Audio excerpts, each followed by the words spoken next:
Good day, everybody out there in Facebook land.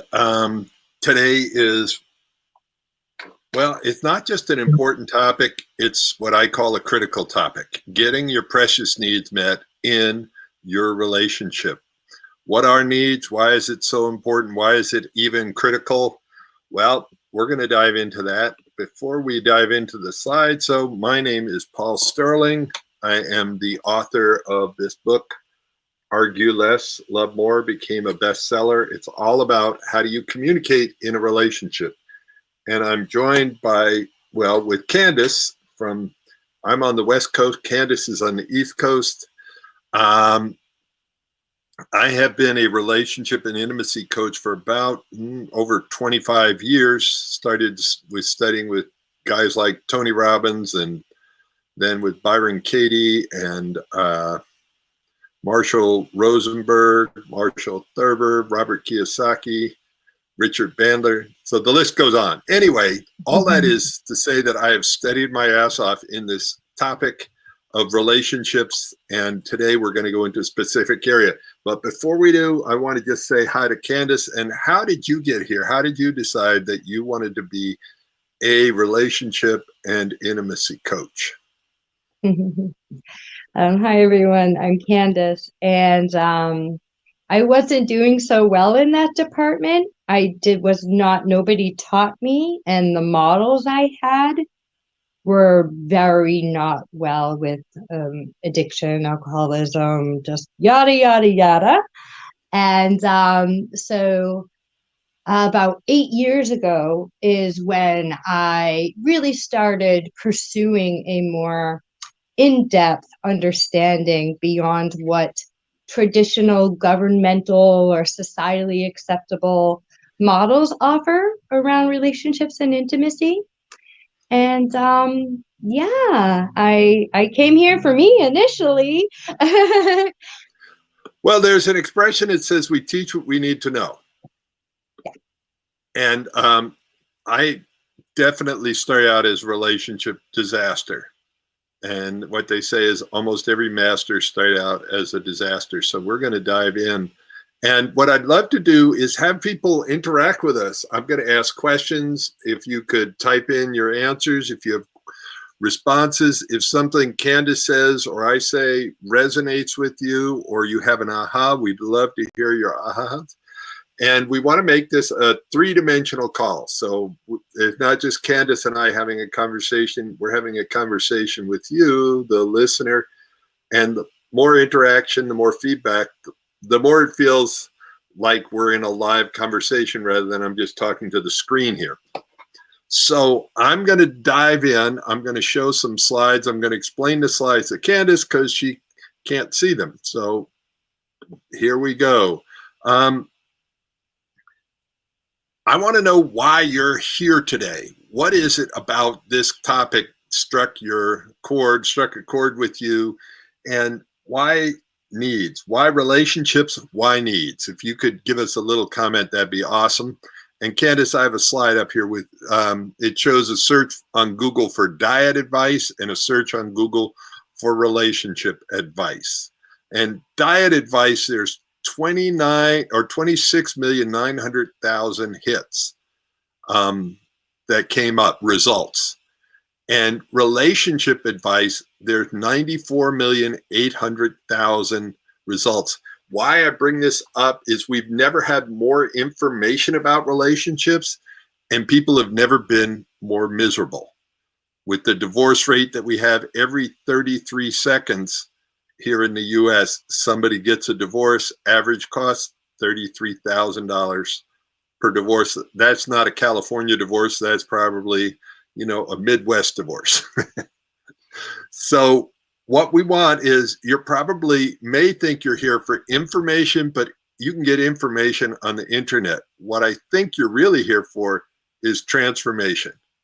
And what I want you to think about is the problem of relationships and needs in a relationship. If you ignore it, will this go away? Is this a problem that can solve itself, or do you need to pay attention to it?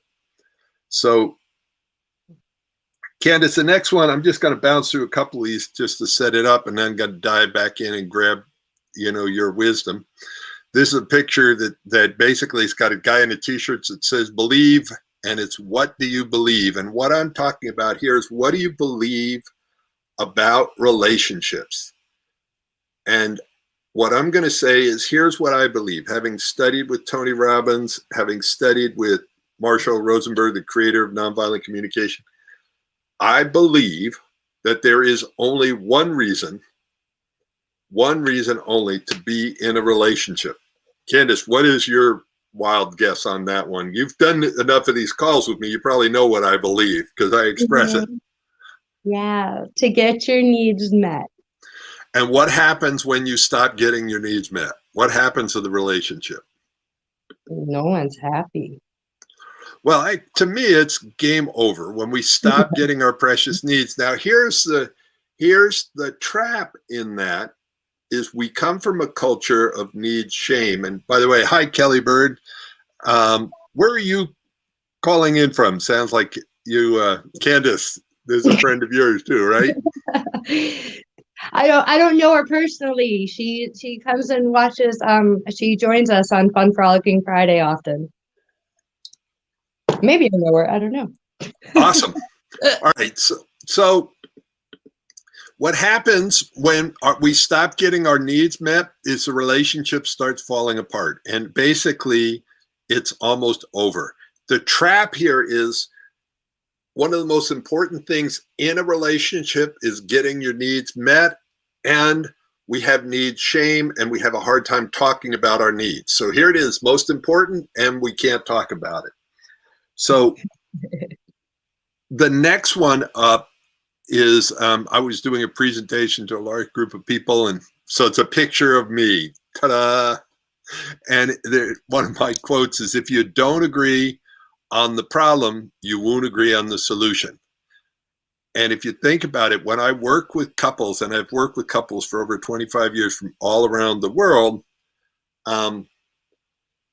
what I try to do right away in the beginning is help them get a level of agreement about what the problem is, not who, because they come in thinking they're going to figure out who is the problem, not what is the problem.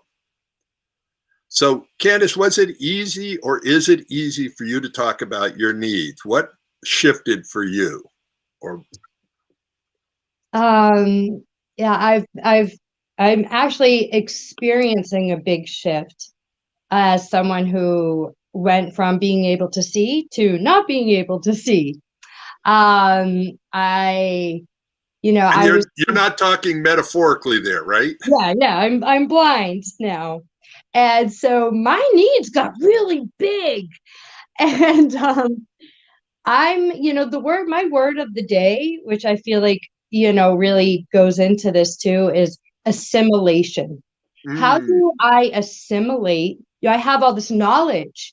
I've been here before. I've overcome need shame. I've worked through this, but now I'm blind and I have a whole new story I'm working with. So I'm right now, like, I feel like I'm in a process of assimilating this body of knowledge, both like intellectually, and then what I know of myself and my needs emotionally, and how does that look now as a blind person in relationship. And like, I'm literally stumped. I'm in the middle of the conversations like this with someone right now, and like, well, see, for most of us, it's easier to ignore our needs when they become uncomfortable. And in your situation, part of the reason I love doing these calls with you is you just bring it like front and center. There's no ignoring, I have these needs. And a lot of them you can get met yourself, and a lot of them you can't. And it's like there's a level of vulnerability. We all resist vulnerability, like, because we were taught one of the beliefs is that vulnerability is weakness. And what I love about the work of Brené Brown is she talks about vulnerability as courage. So it's a whole nother way of framing rather than shaming. and seeing it as this beautiful, courageous act. There was this movie called City Slickers with Billy Crystal, and I forget this guy that I have up on the screen, but he's with this old timer cowboy. The cowboy goes to Billy Crystal, there's just one thing in life you need to figure out. And Billy Crystal's like, what is that one thing? And he's like, that's what you got to figure out. But when you find that one thing, you do it. And that's what I say about relationships. And we already get it. The one thing that we need to figure out is, what are our precious needs? Mm. And how do we even have a dialogue about our precious needs? Because in this culture, we're taught that if you talk about your needs, you're being what? Needy, and that's not good. Yeah. And there's a whole group, I work mostly with couples, some with individuals, mostly with couples. And a lot of the couples I'm working with are in their late 40s, 50s, 60s. And the women have been taught, culturally, the culture is now shifting. So I'm just saying that a lot of people were taught, especially the feminine, that you take care of everybody else's needs first and don't have any needs. And then maybe at the end of it, your needs will matter. Mm-hmm. And there's a lot of upset people going like, wait a second. When is it going to be my turn? When are my needs going to get met? So what I'm trying to say here is, one of the most precious things we can do is get our needs met early and often in the relationship, not at the expense of somebody else's, but that we do this dance. And so today we're going to dig in and look at, what are the problems? What are needs, and how can you talk about them? So problem number one is need shame. We're afraid to ask about them. And so, Candace, how did you have you gone through need shame? I sure know I have, multiple times. Yeah. And, the area I'm facing right now with it is around physical intimacy and my emotional needs. When I say yes to, in order for me to find my yes to relate to someone physically, I have certain emotional needs, and I could feel like they're too much and I don't want to scare them. And so I did it recently. I minimized it, and then they didn't meet my needs, and I was like, meh, meh, meh, meh. Yeah. So hold on, Candace. Let me just ask people, if you can relate to that, just put it, I can relate. By the way, Kelly says, hi, Candace. But if you can relate to what she just said, like, oh, I'm afraid of being too needy or too demanding or basically too much. Mm-hmm. And it's like, so I'll just say, I'll start it. I can relate, Candace. And I've been doing this over 25 years, and there are still days that I have need shame. It's like saying I've been working out at the gym for 25 years, and I have, not every day, but for 25 years, I've gone to the gym. It's like, when am I going to be cured? When am I going to be fixed? When am I going to be able to stop going back to the gym? Keeping in shape is part of being human. And dealing with our needs and need shame is part of being human. And the more that the emotional gym, exactly. And the more that we can bring it up and normalize it and communicate about it, the better it is. And so I'm going to bring up a different slide here. And by the way, we don't even have a vocabulary to talk about our needs. Like, I need you to do this. I need you to do that. Those aren't needs. Needs are universal. And I'm going to dive in, and people, I'm going to give you a top 10 needs. And this is going to sound simple, and it is simple. It's not easy. You're going to learn how to notice, name, negotiate your needs. First thing we've got to do is even notice them inside ourselves, because we're often told to avoid our feelings, to push down our feelings, to not feel our feelings. And our feelings are critical. to guiding us.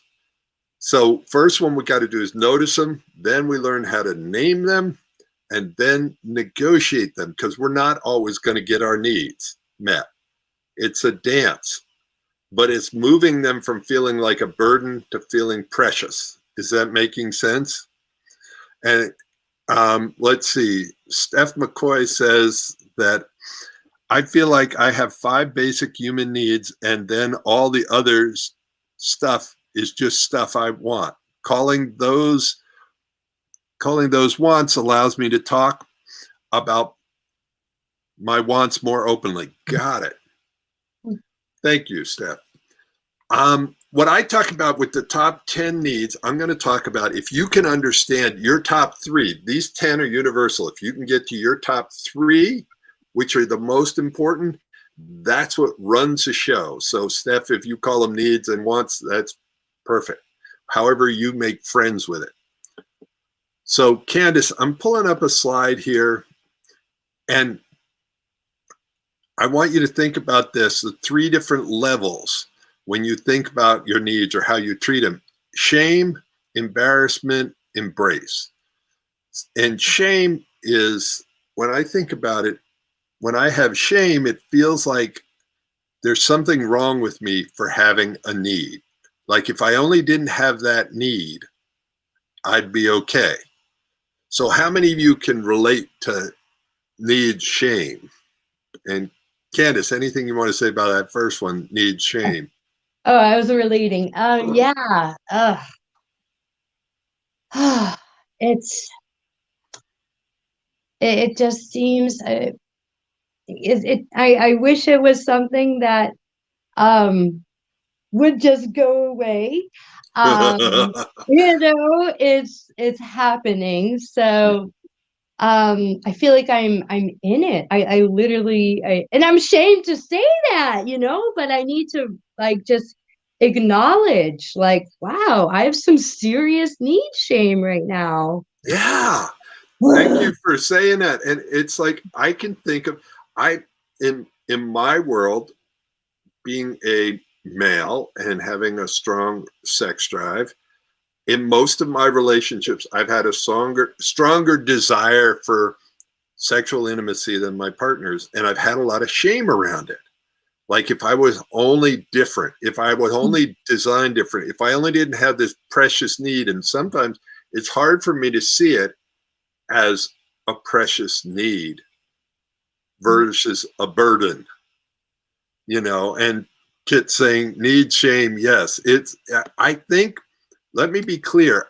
I think that this is universal, that we all have it to different degrees and in different areas.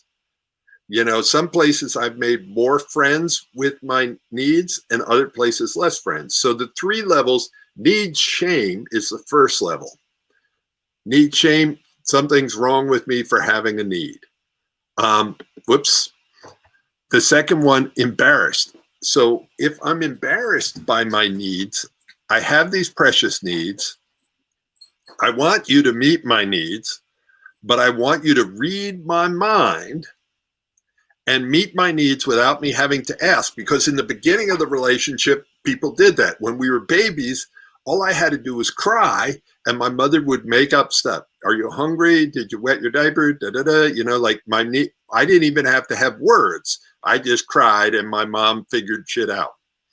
Now, I have to actually not only ask for it, but I'm embarrassed. I want my partner to read my mind, meet my needs, and not have me even go through the vulnerable part of asking. So anything on that one, Candace?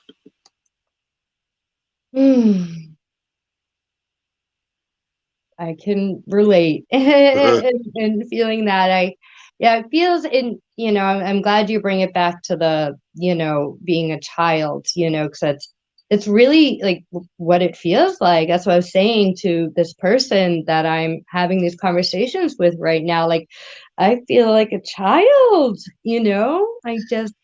it goes all the way back. It does. And it's interesting that it happens to all of us. This is sort of universal.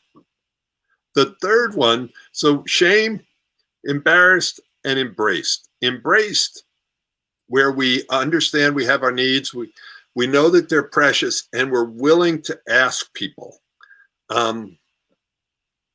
We're willing to say, would you be willing to meet this need? Would you be willing to do this? A lot of times what we do is we're hintaholics. We hint and hope that, oh, geez, looks like the dishes are dirty. Oh, geez, it's been a couple of weeks since we've made love, or it's been 3 days, or whatever it is for your desires. We hint and hope versus be bold and lay it out there. Or the other side we do is hint and hope or make demands. Like you're being so cold and distant and frigid, I meet your needs, how come you don't meet mine? Well, that's really intriguing. It makes me just want to lean right in and meet your needs. Mm. So how about embraced? Where are you on that one, Candace? I actually feel really good about this one, like, because for me, to want to go to certain places with people physically, intimately, I've known for a long time, about the oxytocin and what happens when you connect in those ways. And I'm very susceptible. And I've created, I minimized it recently, but I got it, it's like, and it's very clearly articulated too. I was able to clearly articulate, I like 3 to 7 days, and during those 3 to 7 days, I need dot, dot, dot, dot, dot, dot. Like, really, I think that's the other component of embracing, and the sweetness on the other side. It's like it's one of the things I was like really, saying to myself today. And I said to this person, I was like, before I even say what I'm about to say, I just want you to know you did nothing wrong. I'm feeling feelings, and stuff has come up, and I didn't really, fully ask for what I needed in this situation. I really minimized it. Right. Yeah. And then when I did, like, they were so there. Yeah. And Steph is saying, I love how my partner often reminds me, ask for what you want/need. And it's so hard for us, especially as a child, if we were told we're being greedy or selfish or all the rest of those things. So I'm going to just basically show that there's I made it 5 levels. 5 levels is not accurate. It's just to help people make sense. And the first level is the ashamed one. We have needs, but we don't want them. Wish we didn't have them. The second level up, and this is across sort of on a continuum, we want you to read. We want to be with read my mind, a mind reader. And if you don't read my mind, you don't love me. The next level up is, if you don't do that, we're going to punish you for not meeting and reading my mind. Punish for not doing it. And then we have the next level up, which is the hint and hope. And then the last one, hint, and my spelling kind of needs some work there. That's hint and hope. And the last one is bold requests. So what I'd love to do is have people tell us where you are most of the time. Nobody's in the one place all of the time, but where do you think you are in your relationship most of the time? Are you in you don't want to have needs? You want your partner to read your mind? You're in the part where you punish your partner. And by the way, I have done all of these things. So I have shame about having shame at times. Are you at hint and hope, or are you in the world of bold requests? So what do you have on that one, Candace, before we bounce to the next slide? Just the big reminder of how important this is. Like, basically what I did, and, especially we're like those hintaholics, like, or we're setting our partner up to fail and royally piss us off. Like, yeah. Because especially when you're given that half-ass kind of thing and the expectations and sad. I'm gonna you brought up something, and I'm gonna bounce this slide. I wasn't even gonna show this slide, but you really did bring up a key thing. And it's a bell curve, and on one side is on the left hand side, it's where it's easy to win, hard to lose, and we're in a state of gratitude. And if we tell our partners what we're wanting and needing and how we feel about it, how important it is to us, we're setting them up and setting us up to win. And if we can stay in a state of gratitude, because it doesn't mean that they're always going to meet our needs. They're not. But if they treat our needs as precious, it makes a difference. And the relationship keeps getting better and better. When we start to take each other for granted is when it starts going downhill again, and it becomes easy to lose, hard to win. If we're hoping that our partner reads our mind and knows what we want without us even having to ask, we're setting it up. We're going to make it easy for them to lose and hard to win. Hopefully this is making sense to everybody. We'd love to, continue to get your feedback on this. And we're going to dive into the top 10 needs here in a minute and buzz right through them. So anything else on that before we buzz into the top 10 needs? No, I'm so happy that I'm here right now. Thank you, Candace. Valuable information. Yeah. Yeah, and thank you, Kit, for your response there. Now, here are the 3 phases. You can use different terms, but notice, name, needs. It also can be, you can become aware,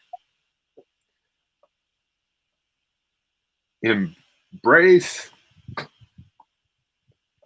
and express. And it's a challenge. It's an ongoing challenge. So let's start in the noticing that we have needs. And one of the first, our needs are always there going, notice me. I've got these 2 little young girls with their hands up going, notice me. And that's our needs, always going, hey, Candace, hey, Paul, notice me. Notice me is a precious need of yours. And let's talk about that need. And one of the basic needs that we all have, and I'd love for people as we go through these needs to talk about, ooh, that's number 1, 2, or 3 for me. And Kit just wrote aware, embrace, express. Yes, there we go. So one of the basic needs we all have is the need for love. And Steph put in there also the need for respect. And by the way, when I put in the top 10 needs, these are like training wheels. I am in no way trying to say that I know all the needs. Marshall Rosenberg had a list of probably over 100 needs. So this is just some basics to get us going. This is not like the catch-all. So what happens here, as a viewer, I'm going to ask you to make 3 decisions. This is the first decision. When it comes to your needs, and now that you're getting clearer about them, are you willing to notice them or do you want to ignore them? So if you could just type that in, notice or ignore, notice or ignore. And if you think about it in a relationship, if you're in a relationship with somebody else and they ignore your needs or don't treat your needs as precious, What does that say about you? Well, if they don't think your needs are precious, they don't think that you're precious. Now, they may try to separate the two, but basically you can't. I am my needs. And we're getting notice, security. So people want to notice their needs. Now let's dive in and take a look at what these needs are. So need number one is love. And Candace, let's see how I can put this. On a scale of 1 to 10, I'm going to ask you to rate your needs. Now, you only get one number one. You only get one number two, number three. And this is the thing, when we're making decisions in relationships, we always are prioritizing it. The problem is most of the time we're doing it unconsciously. So what I want you to do is look at it. And actually what I'm going to do is I'm going to tell you all top 10, and then we're going to go through them individually. So before you've got to make a decision on the priority, I'm going to tell everybody the top 10, and then we'll go through them one at a time. So I'm going to give you the big picture, and then I'm going to narrow it down. And Kelly's saying, I want to know what it's like. Oh my God. I'm going to bring this up here. She says, I want to know what it's like to be precious to someone. And my beloved and I just went over to one of her friends' house, literally 2 hours ago. She has 4 kids. She's a single mom. And we took the 4 kids for 2 hours so that mom could go and do, just have a little sanity time. And I just got to watch how these kids got to feel precious. It's really an amazing thing. And it's really amazing in relationships. And in my relationship, I try to make sure that my partner feels precious on a regular basis. And she does too, literally, with no prompting on me. I didn't ask. She cleaned out my car today. Like, I have not cleaned my car in a while, and she did that. And I'm feeling, while I'm up here on this call, she did that, and I'm feeling pretty precious. So it's a cool thing. All right. So here we go. I want to ask everybody, if you want to know yourself and you want to know your partner, know what your needs are. What are the priorities? So you get to judge on 2 things. So each one, Candace, there's a scale of 1 to 10 as far as priority goes, and then a rating 1 to 10 as far as how much of it you're getting. So if love is number 1, and then how are you doing from a scale of 1 to 10 in the world of love? Is your need getting met?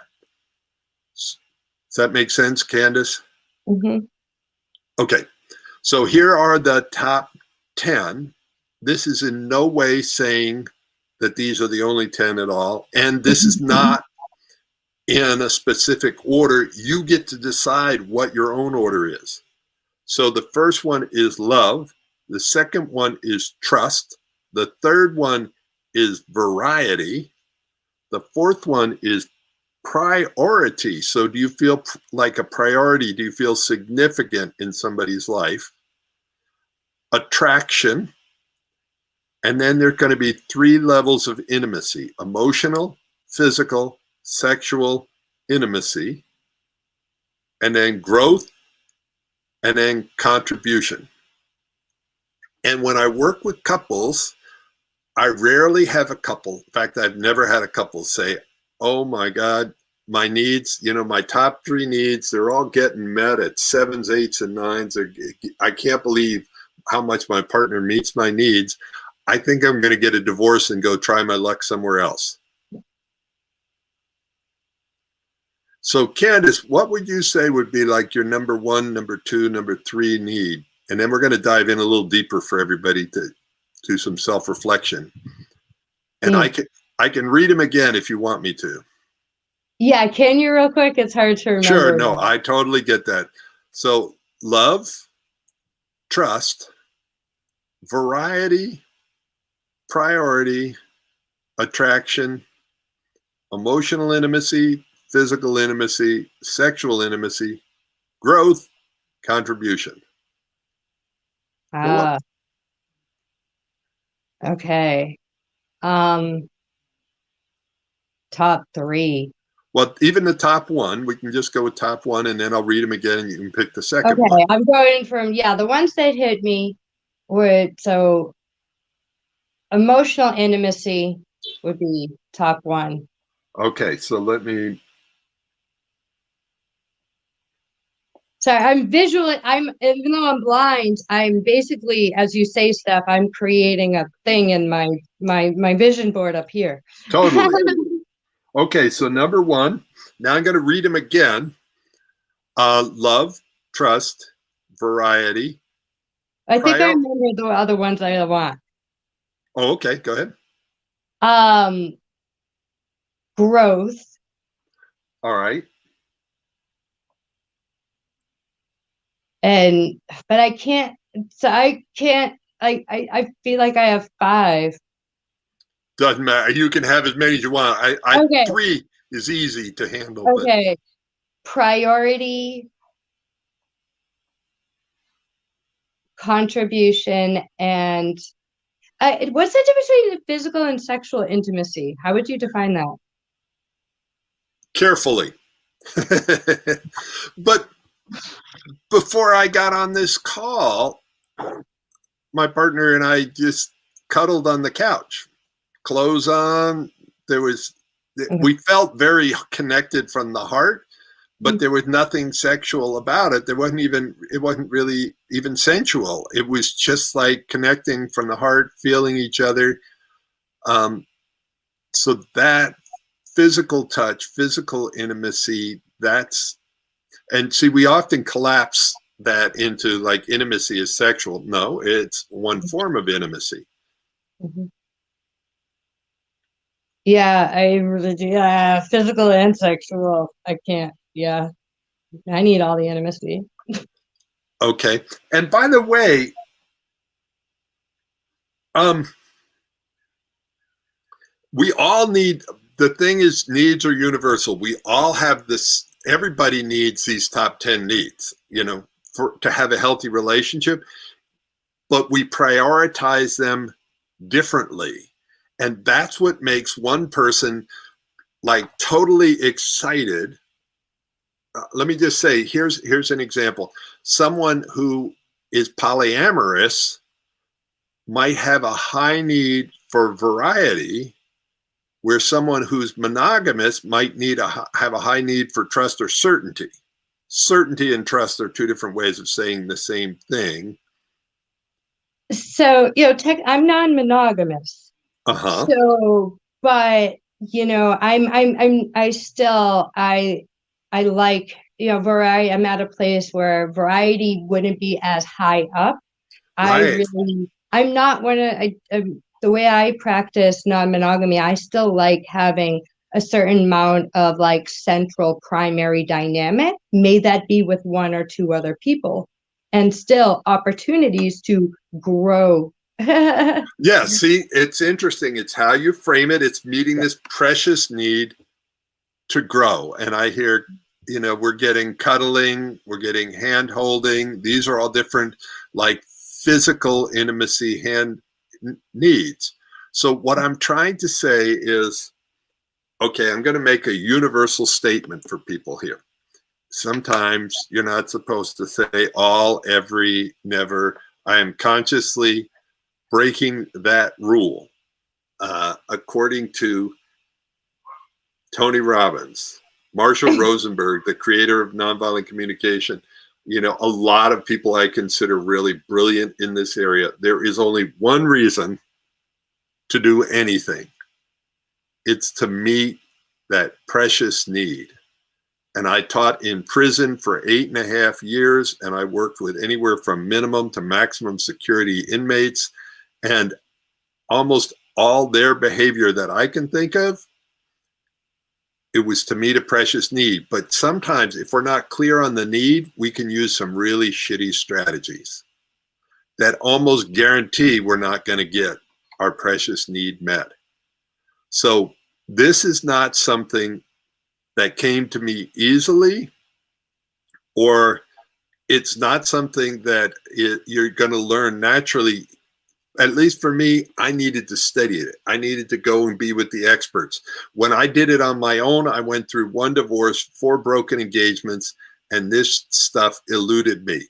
It is what I call the hidden obvious. And what's the price for ignoring it? The price for ignoring it is miserable relationships that end painfully, or even more painfully, don't end, and you continue in misery. And why I do what I do is to help people create breakthroughs in this area. And I'm going to go back and go through these and have people look inside and go, oh, can I talk about my needs to my partner? And if I can't, do I want a breakthrough in that area? And if you want to have a breakthrough in that area, part of what I do is relationship, communication, and intimacy coaching. And you can get a breakthrough session with me. You can type in their breakthrough and I will get a hold of you, or you can private message me and we'll set up a time. We'll spend 45 minutes together and get really clear where you are, where you want to go, and what needs to happen for you to have a breakthrough. And if you connect more to Candace and you think she would be a more powerful guide for you, you can type in breakthrough Candace and get a hold of her, because she can help you see some magic. And she's had to go through some major breakthroughs herself.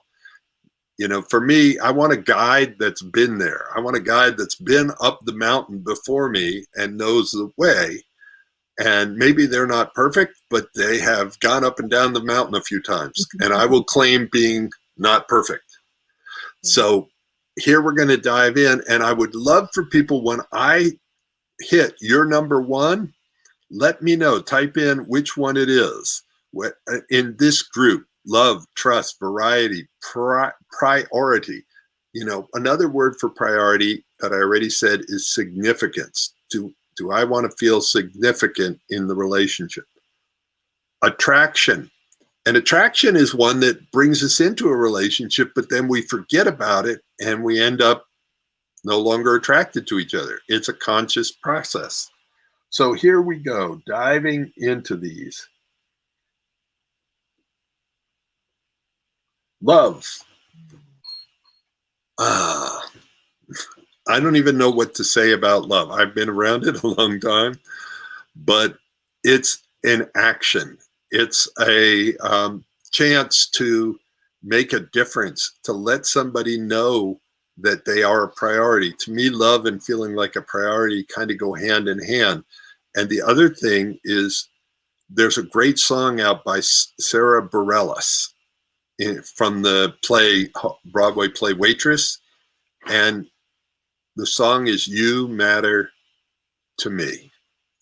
And I think that's what we all want. We want to matter to someone. And love is one of the ways that we let somebody know that we matter and that we feel like we matter. And I had a partner once that she said, "I love you." And I said, "Yeah, I hear that, but I don't feel loved by you." So love is not only a feeling, but it's an action. And how important is that to you? That's the first option. The second one is trust and certainty. And trust and certainty is what allows us to drive down the highway at 60 miles an hour and have oncoming traffic coming at us at 60 miles an hour. And the only thing that separates us is a piece of paint in the middle of the highway. But we trust that they're going to stay on their side and we're going to stay on our side. So in a relationship, trust is about keeping agreements, keeping your word, respecting boundaries. And the other one, and then Candace, I want to see if you've got anything to add to it, but the other part of trust is, do I trust myself in a relationship with you? Will I keep my word to myself? Will I keep my boundaries? Will I respect myself and have my back? And I've looked at relationships where I've been in a relationship and my need for trust. I didn't trust myself in that relationship. I gave too much. So if you can relate to that, just I can relate. So Candace, anything you want to add to trust? Mhm. Yeah, the thing, just as you're saying that, like right now, I'm scared to fuck up. Basically, like right now to uh with my new level of needs, I'm just really scared to, I just don't know if I don't want to end up codependent. And I, yeah, there's a lot there for me right now around trusting myself to show up in what I would see as my highest integrity in relationship. Yeah, it's thank you for saying that, Candace. And the thing is, I'm going to ask people to raise their hand, even though I can't physically see you. I know you're doing it. So if you could raise your hand, how many of you have had your heart broken at least once? Okay. How many of you have had your heart broken twice? How many? 3 times? More than that? Okay. Thank you all. Why I did that is because love is an act of courage. And Steph is saying, feeling you, Candace. So she connects, and it's like ships are safe in the harbor, but that's not what ships are for. And we are somewhat safe avoiding relationships, but that's not what our heart is for, And somebody's saying it's broke right now. I get it. It's broke. It's Relationships are not easy. And it's such an act of courage and trusting ourselves and trusting others and trusting what, and I'm not going to get religious, but I am going to get tiny bit spiritual. It's like, is the universe happening for us or is it happening to us? Is it here to punish us or is it here to help us grow? And I oscillate. Some days I go, oh yeah, it's happening for me, baby. And then other days I'm going, it just ran over me. It does not give a shit about me at all. So, all right. So trust. Who can relate to trust? Is that a 1, 2, 3, a 10? Where is that in your needs list here? And another way to think about this is if you have a combination lock, we all have the same variation in the numbers, but as we change the numbers, what opens my lock is different than what opens Candace's lock, what opens somebody else's lock. It's what's priority? What's the biggest priority? And somebody's saying, sending you love, Candace, I can very relate. I got it attached easily because I never was accepted in my family. So I searched for it in a man, and it scares me often to become codependent. So yeah, how many of you can relate to that one? I can, I can relate to the whole story because my family was rough and tumble. My dad was alcoholic. My brother was abusive. I got beaten up regularly.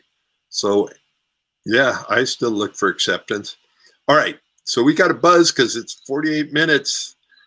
And somebody's saying trust is huge. So variety, how important is variety in your relationship?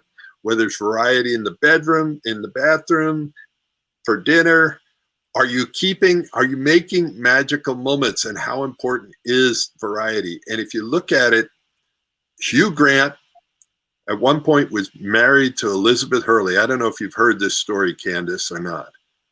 Okay, so you know who Hugh Grant is, right? Or not? The movie actor. Yeah. Okay, Elizabeth Hurley, People magazine put her in like one of the top 10 most gorgeous women in the world. And Hugh Grant was married to her, and Hugh Grant got busted for prostitution, for soliciting prostitution in New York City.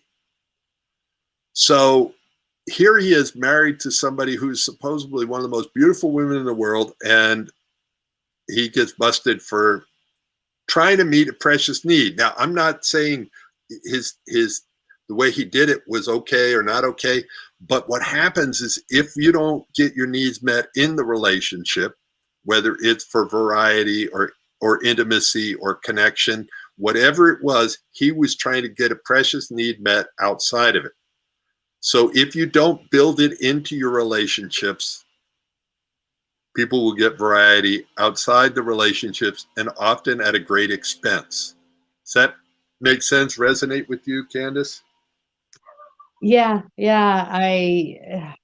I variety is a thing for me, and one of the things when men in particular that are in relationship contact me, I very much try to at least open up the door of opportunity for conversation to be had about their need and for them to get more clear on what their need is, you know. Mm.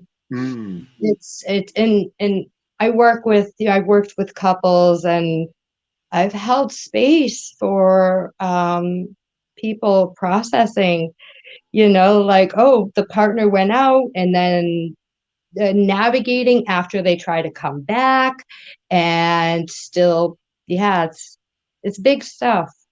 It is big stuff. And I just looked at the time, and I'm gonna buzz through these because I want to keep my need for ending on time.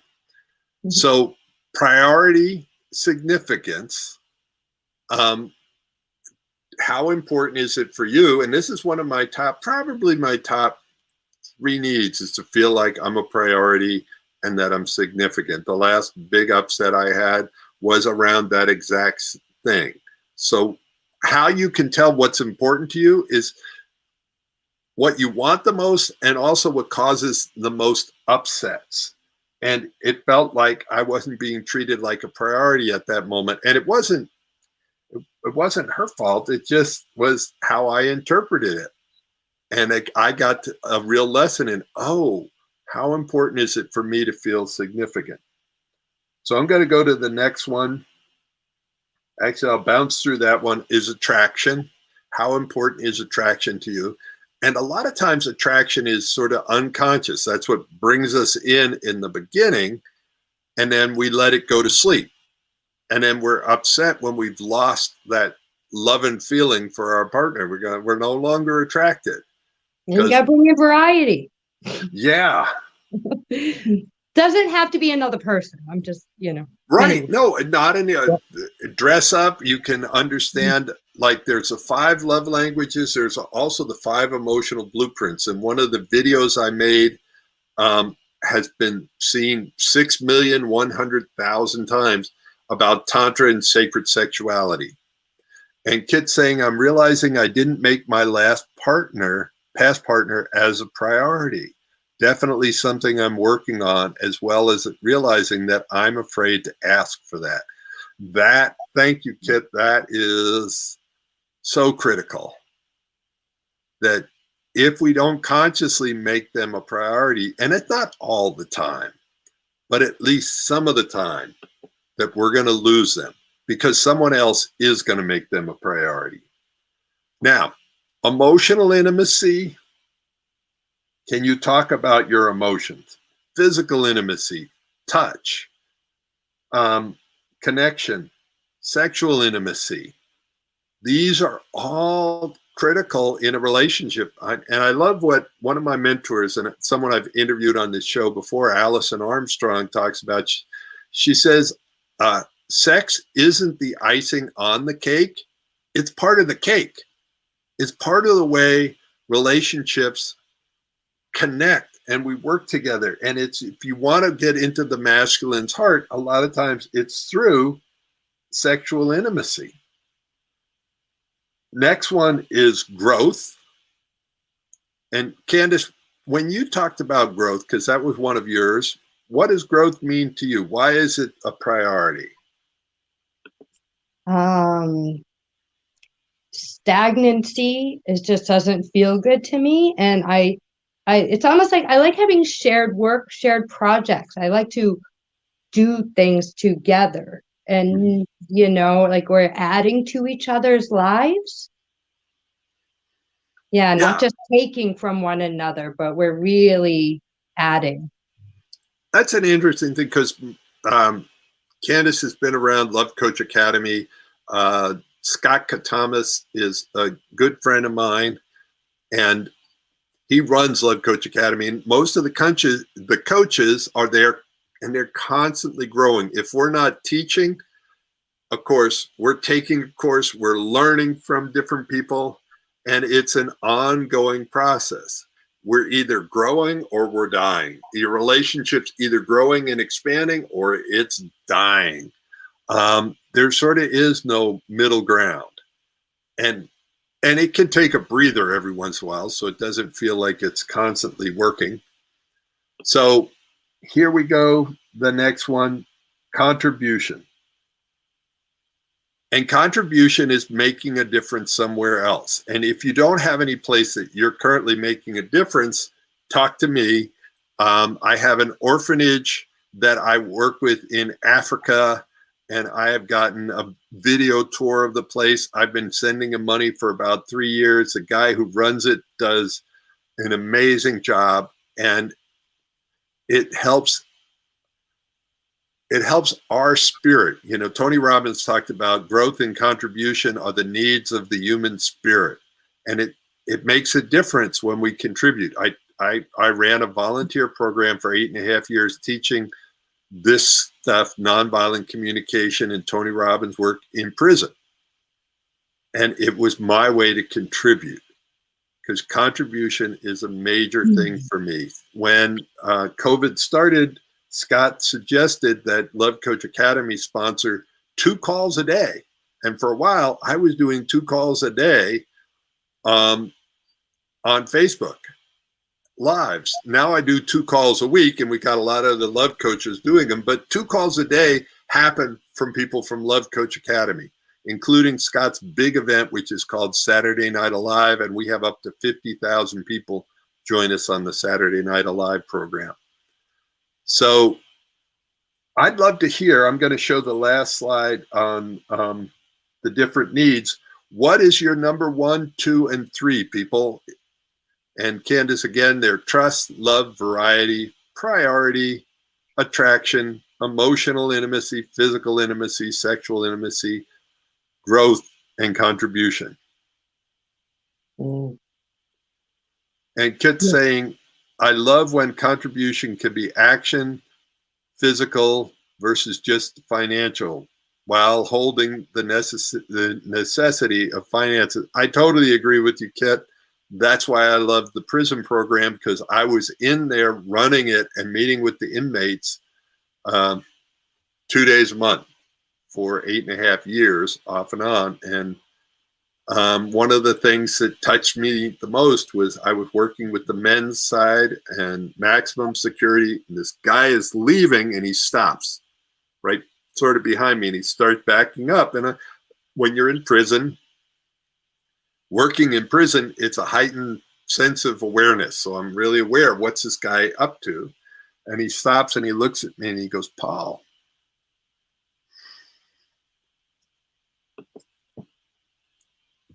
if I had learned this stuff in high school, I would not have spent 20 years in prison. If I had learned this stuff in high school, I would not have spent 20 years in prison. And that one sentence made all of the hard work and the long hours and the whole thing all worthwhile. And that was only one of many different differences that it made. And people say, wow, you were so generous. And here I'm saying, no, I wasn't generous. I was meeting a precious need of my own. I did not think I was up here and the inmates were down here. I was saying, in a different world, we would be in different places, and I'd be in jail and you'd be teaching me. And I'd want somebody like me to come in and teach if I was in jail. And why I make a difference in relationships and in couples is because my parents got an incredibly painful divorce after being married for 18 years, not because they fell out of love, but because they didn't have these tools. So now it is decision time. Candace and I are about to sign off, and here is your decision. Do I want to notice, name, negotiate my needs? Do I want to create win-win? Or do I want to become a martyr or make demands and use strategies that basically tell people or push people away and I don't get my needs met? So am I willing to actually do this? And do I want to cut a trail, or do I want to turn decades into days? Do I want to get help in creating a breakthrough in my relationship? And I've got a question from Kit that says, what is the Sara Bareilles song? Again, it's called You Matter to Me. And if you add waitress in there, it's from the musical Waitress. So that's the song. So cut a trail or turn decades into days. And that's what Tony taught me, is if you follow a path, that's what allowed Tony to do as much as he did, is he followed a path. And if you want to follow a path, get a mentor, get a guide. This stuff is not going to go away on its own. You need to address it, or most likely relationship over, game over. And I know what I'm talking about. 1 divorce, 4 broken engagements. I had to learn this stuff the very hard way. Just so you know, my book, #1 in Amazon in 5 areas: counseling, couple and family therapy, marriage, healthy relationships, and dysfunctional relationships.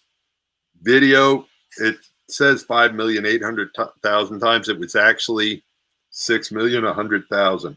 If you want to know more about what I'm up to, if you want to have a breakthrough session and transform your relationship and get your needs met on a regular basis and meet your partner's needs, let's set up a breakthrough session. It will take about 45 minutes, and we get clear where you are, where you want to go, and what's in the way. What are the roadblocks? You can go to arguelesslovemore.net/clarity and set up a time. Now, it's normally like $197 for this time together. I am doing it for free, and you've got to basically qualify to do it. And you've got to really want to have a breakthrough in your relationship.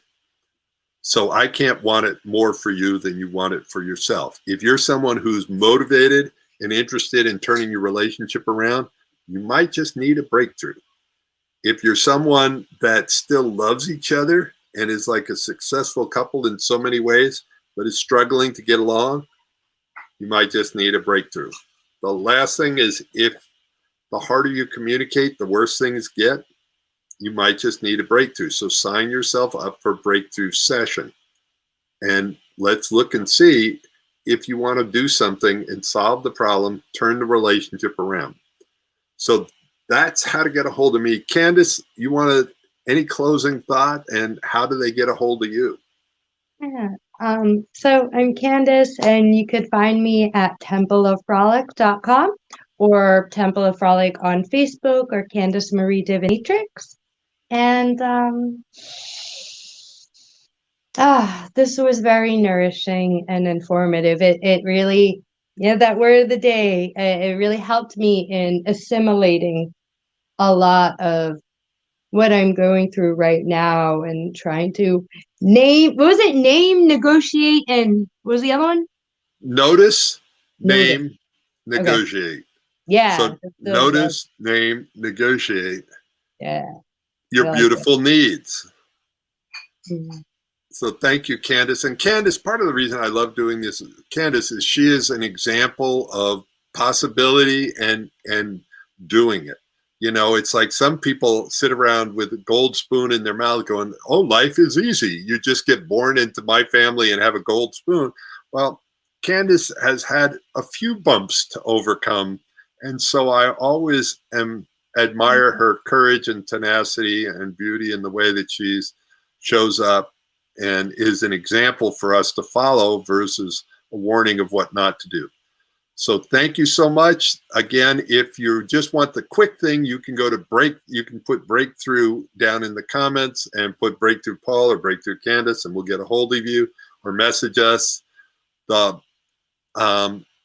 give yourself a mentor, give yourself a guide. Don't try to climb up the mountain by yourself. You wouldn't try to become a airline pilot, a surgeon, do anything else really incredibly challenging without having at least one or two guides. So set yourself up in your relationship up to win.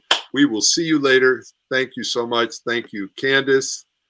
And the last thought is, if you could type in, what was the big aha you got from today? We're going to go back through and read them. What did you get from today about being able to notice, name, negotiate your needs, shame, embarrassment, embrace, being able to notice the top 10 needs? What was a breakthrough for you? And let us know. All right, ciao.